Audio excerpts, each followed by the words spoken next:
Voilà, c'est une joie et un privilège pour moi de pouvoir apporter encore la parole de notre Dieu. Et avant de vivre ensemble ce moment, je vais prier. Et je vous invite à prier avec moi en baissant la tête.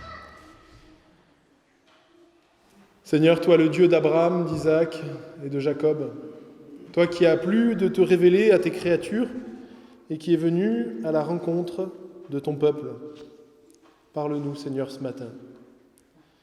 Tu as voulu que ces paroles soient écrites et qu'elles soient lues, que nous cherchions à les comprendre et que par ton esprit tu parviennes à nous faire te connaître tel que tu es. Et par cette connaissance que nous avons de toi, à te faire confiance, et par cette confiance que nous avons en toi, à nous donner la vie éternelle. Alors sois glorifié ce matin, Seigneur, et je te prie d'être sur moi par ton esprit, moi qui veux être ton serviteur. Dans le nom de Jésus, nous te le demandons. Amen. Alors ça fait quelques semaines que, en tout cas ces dernières fois où j'ai prêché, nous avons suivi ensemble le livre de l'Exode. Le livre de l'Exode, ça vous peut dire peut-être rien pour certains, c'est le livre qui raconte l'histoire de Moïse. Quand Moïse est venu pour libérer le peuple des Hébreux et les délivrer de l'esclavage. Et oui, de la main des Égyptiens, absolument. Et ce matin, nous allons poursuivre. La dernière fois, on avait vu Moïse qui avait, on va dire, raté. Moïse avait été sauvé des eaux quand il était enfant, il avait été ensuite élevé par la fille de Pharaon. En grandissant, il avait retrouvé la foi en Dieu et il avait voulu libérer son peuple, les Hébreux. Et qu'est-ce qu'il a fait ? Il a tué un Égyptien. Il a tué un garde égyptien qui battait un Hébreu, il l'a tué. Et il a cherché par ses propres forces à accomplir la libération. Mais ça ne s'est pas passé comme il l'a voulu. Les Hébreux l'ont dénoncé et il a été poursuivi par la police du Pharaon. Il a dû s'enfuir et il s'est retrouvé dans le désert du Sinaï où, vivant en cavale, il est tombé sur une famille de Madianites qui l'ont accueilli et il a épousé une fille de cette famille et voilà où nous arrivons, nous sommes au chapitre 3. À ce moment-là, on pense que Moïse a à peu près 60 ans, entre 60 et 80 ans. Nous lisons donc le passage. J'espère que vous arriverez à lire. Moïse était devenu berger du troupeau de son beau-père Jéthro, le prêtre de Madian. Il conduisit le troupeau derrière le désert et vint à la montagne de Dieu à Horeb, c'est-à-dire dans le Sinaï. L'ange de l'Éternel lui apparut dans une flamme de feu au milieu d'un buisson. Moïse regarda et vit que le buisson était tout en feu, sans être consumé. Moïse dit, je vais faire un détour pour voir quelle est cette grande vision et pourquoi le buisson ne brûle pas. L'Éternel, voyant qu'il faisait un détour pour regarder, l'appela du milieu du buisson en disant « Moïse, Moïse !» Moïse répondit « Me voici !» Dieu lui dit « Ne t'approche pas d'ici, retire d'abord tes sandales, car la terre où tu te tiens est une place sainte. » Et il ajouta « Je suis le Dieu de ton père, je suis le Dieu d'Abraham, d'Isaac et de Jacob. » Moïse se prosterna, se cacha le visage, il avait peur de regarder Dieu. L'Éternel dit « J'ai vu la souffrance de mon peuple qui est en Égypte. J'ai entendu les cris qu'il pousse devant ses oppresseurs. Oui, je connais ses douleurs. Et je suis descendu pour le délivrer de la domination des Égyptiens et pour le faire monter de ce pays jusque dans un bon et vaste pays, un pays où coule le lait et le miel. C'est l'endroit qu'habite actuellement les Cananéens, les Hittites, les Amorésiens, les Phérésiens, les Éviens et les Jébusiens. Maintenant, les cris des Israélites sont venus jusqu'à moi. J'ai vu l'oppression que leur font subir les Égyptiens. Maintenant, vas-y. Je t'enverrai vers le Pharaon et tu feras sortir d'Égypte mon peuple, les Hébreux.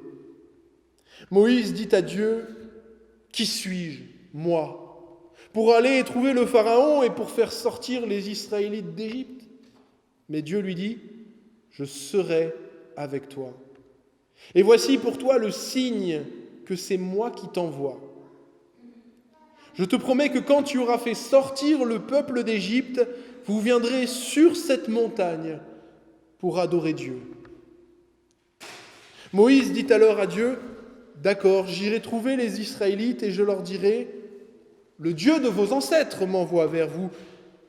Mais s'ils me demandent quel est son nom, que leur répondrai-je » Dieu dit à Moïse, « Je suis celui qui suis. » Et il ajouta, « Voici ce que tu diras aux Israélites. Je suis m'a envoyé vers vous. » Dieu dit encore à Moïse, « Voici ce que tu diras aux Israélites, l'Éternel, ou dans le terme hébreu, Yahweh, le Dieu de vos ancêtres, le Dieu d'Abraham, d'Isaac et de Jacob, m'envoie vers vous. Tel est mon nom pour toujours, tel est le nom sous lequel on fera appel à moi, de génération en génération. » Voilà, jusque-là la lecture du passage de la parole de Dieu. Alors, ce passage que nous avons lu est un passage essentiel, absolument essentiel parce que Dieu, depuis le début de la Bible, depuis en tout cas le Jardin d'Éden, ne s'était jamais révélé à son peuple comme il l'a fait ici. Dieu ici donne à Moïse un nom que Dieu s'est lui-même donné.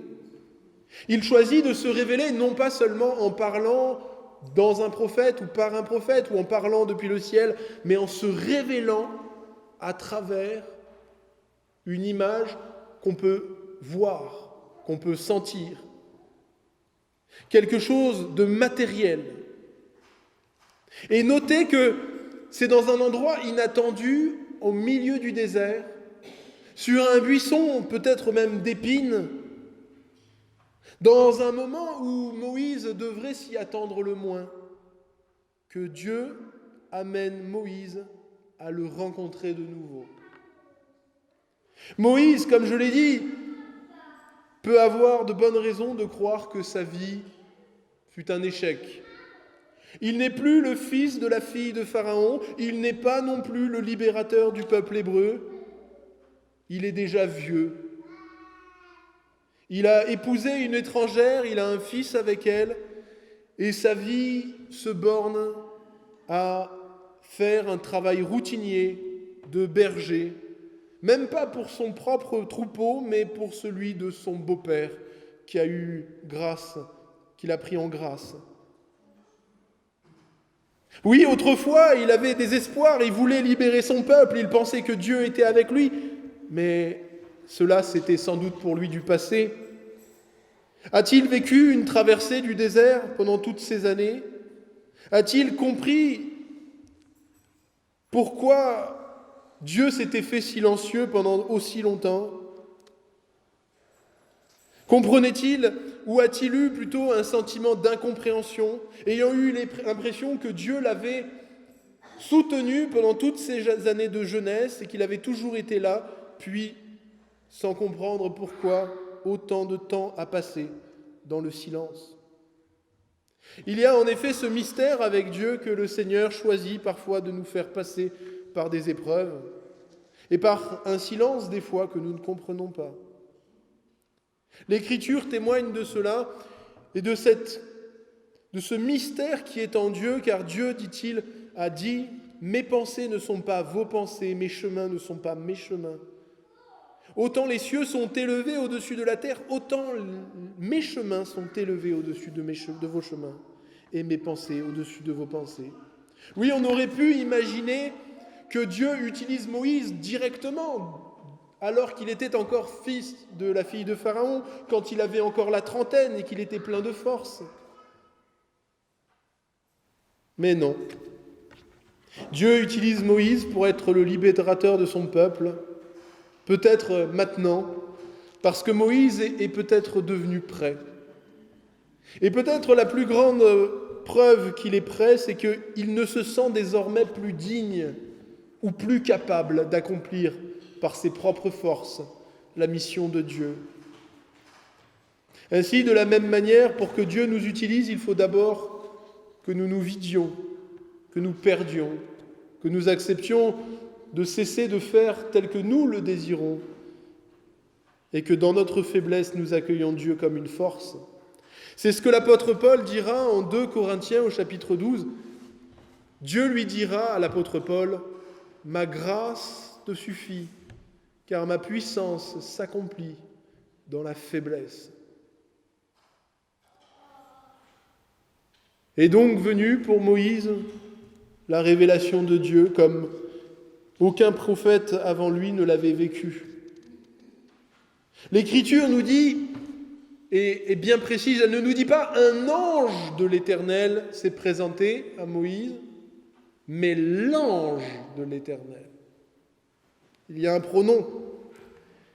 Et lorsque ce pronom est utilisé, ça n'est pas un ange normal. Il y a des tas d'anges, des dizaines d'anges qui interagissent dans la Bible.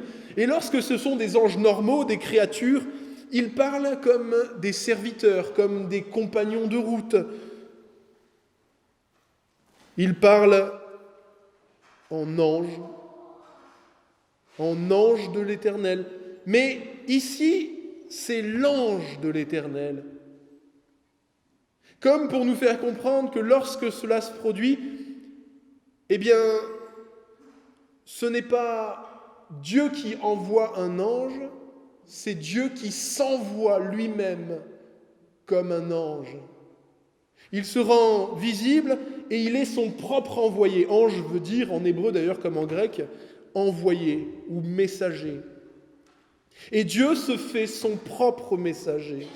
Et c'est pourquoi ici, Dieu, contrairement à toutes les fois où c'est un ange normal qui parle, ici Dieu parle non pas comme un serviteur, mais comme le Seigneur lui-même. Et dans ce court passage, notez tout ce que nous avons à apprendre et à comprendre de qui Dieu est. La première chose que Dieu fait, c'est d'appeler Moïse en disant « Moïse, Moïse ».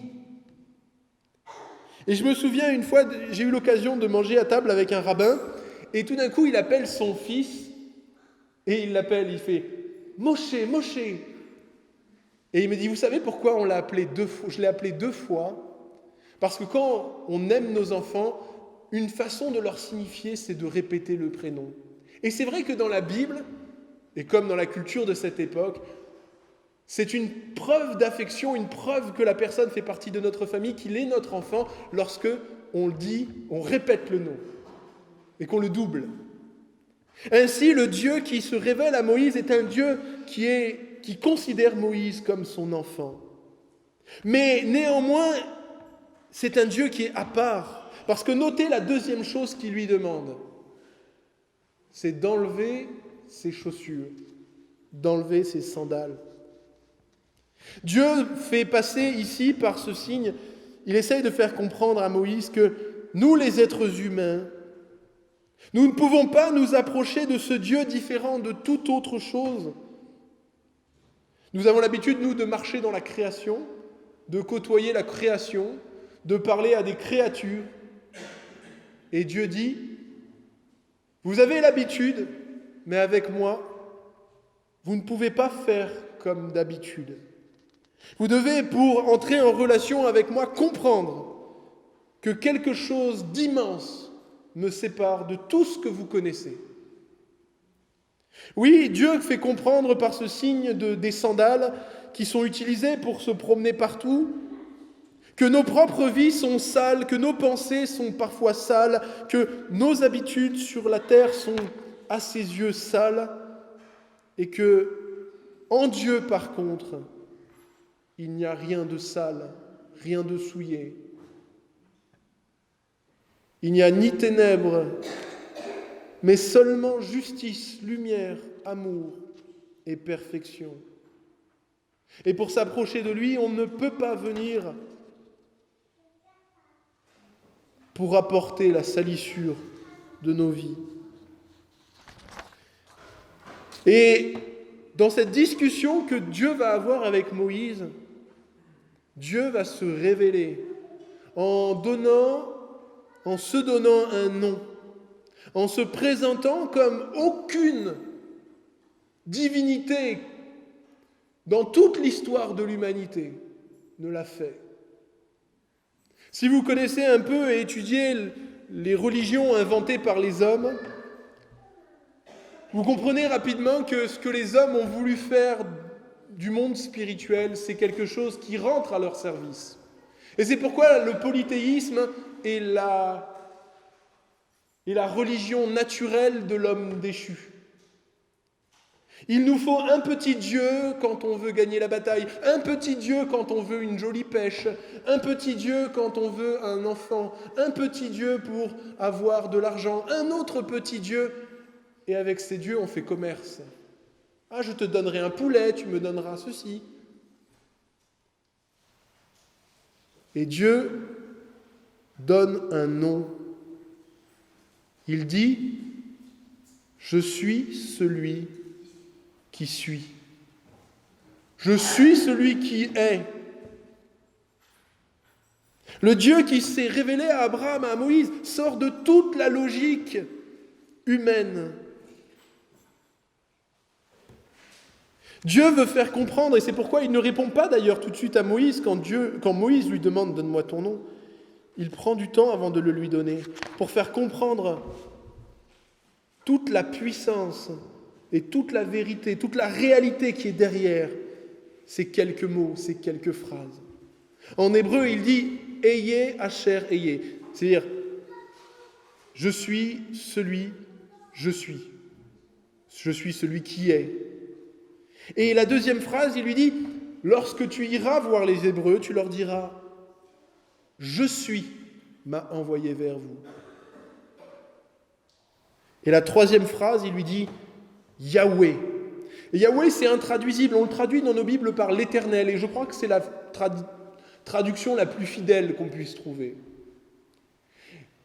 Yahweh, c'est le verbe être, mais à la fois avec la conjugaison du présent, du passé et du futur ensemble.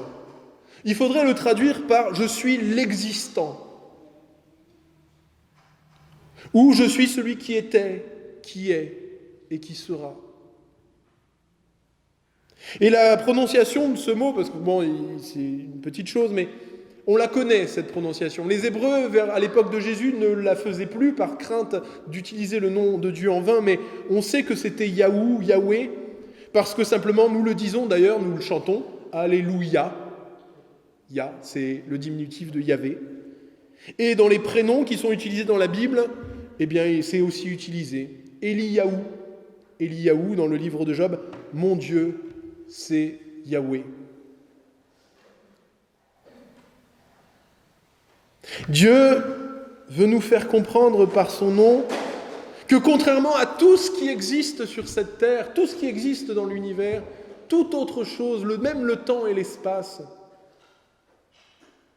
lui, il l'est vraiment.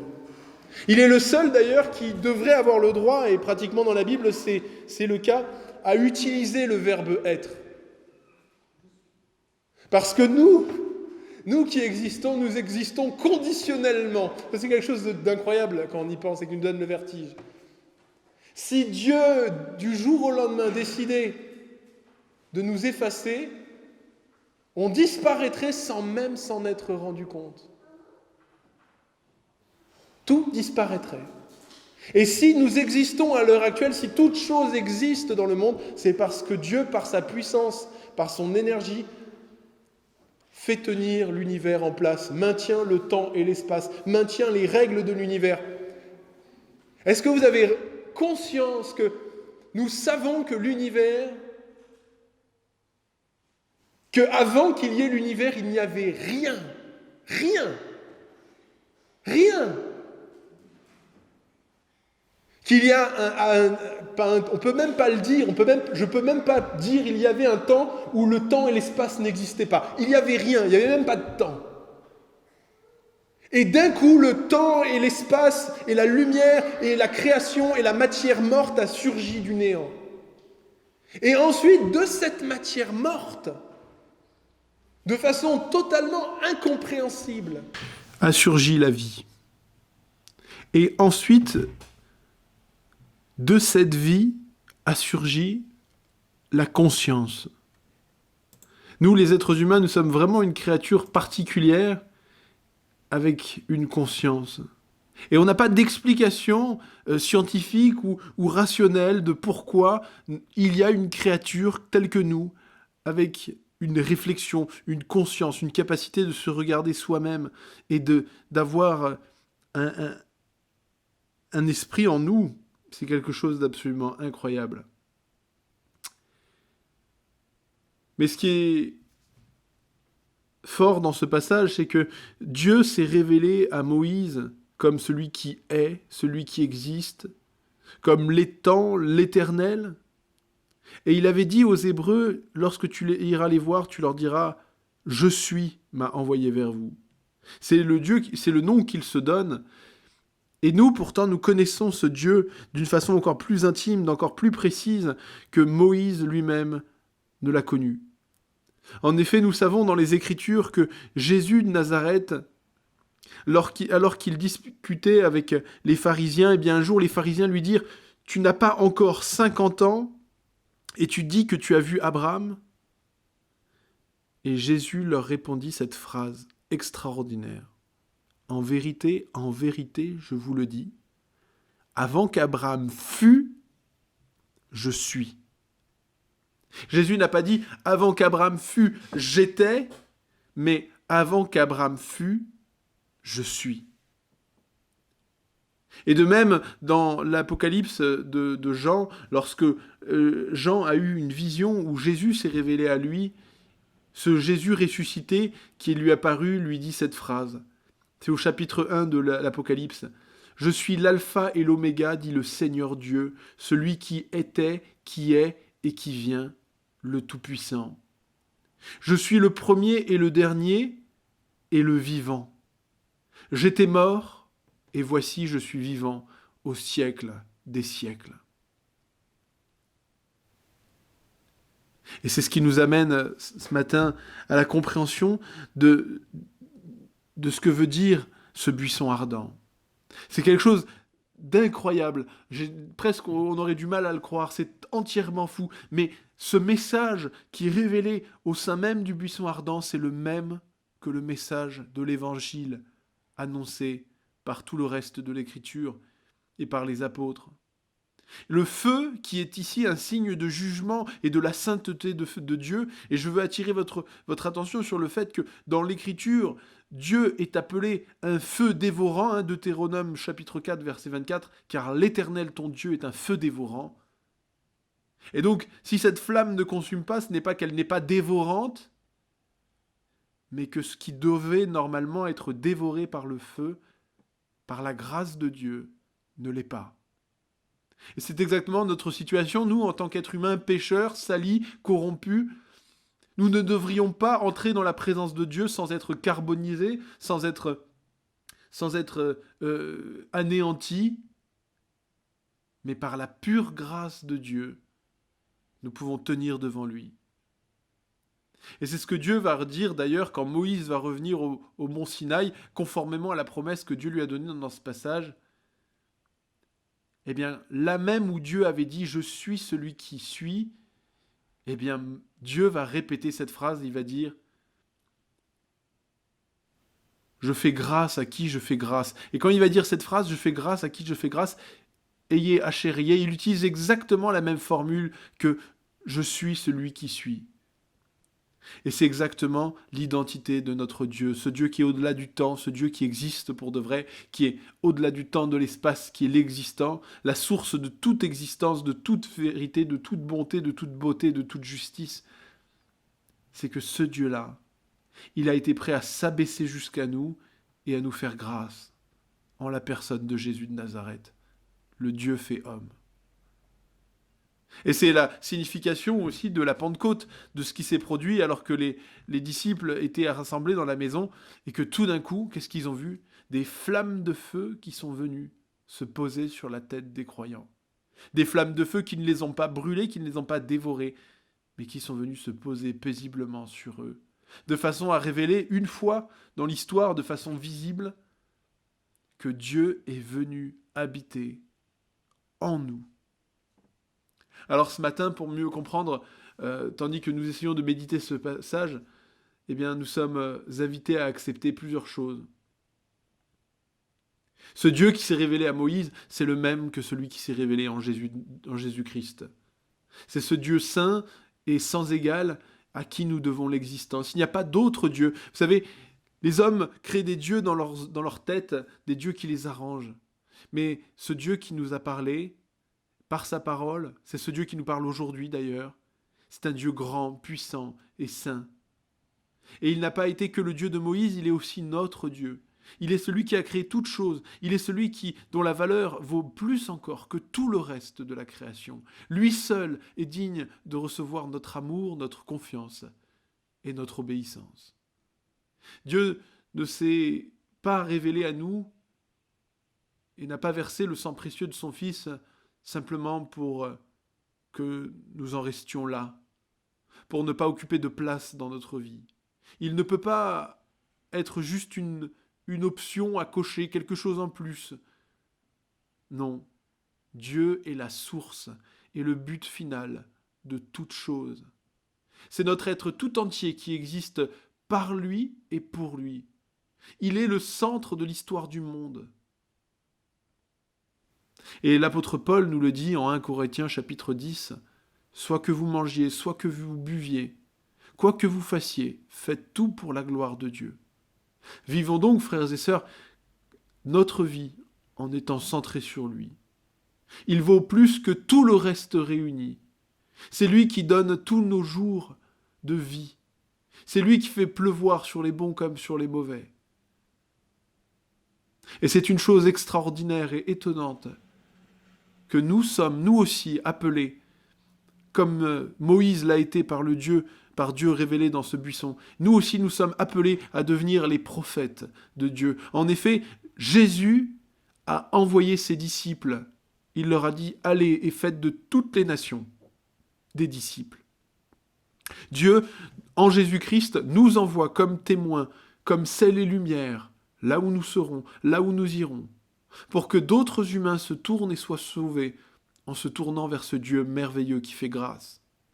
Et sans doute, nous nous sentons réticents comme Moïse, nous disons, mais qui sommes-nous pour le faire? Comment ferons-nous une telle chose? Et nous avons de la crainte. Mais Jésus nous rassure avec cette dernière parole qu'il a promise dans l'Évangile selon Matthieu. « Voici, je suis avec vous tous les jours jusqu'à la fin du monde. » Amen.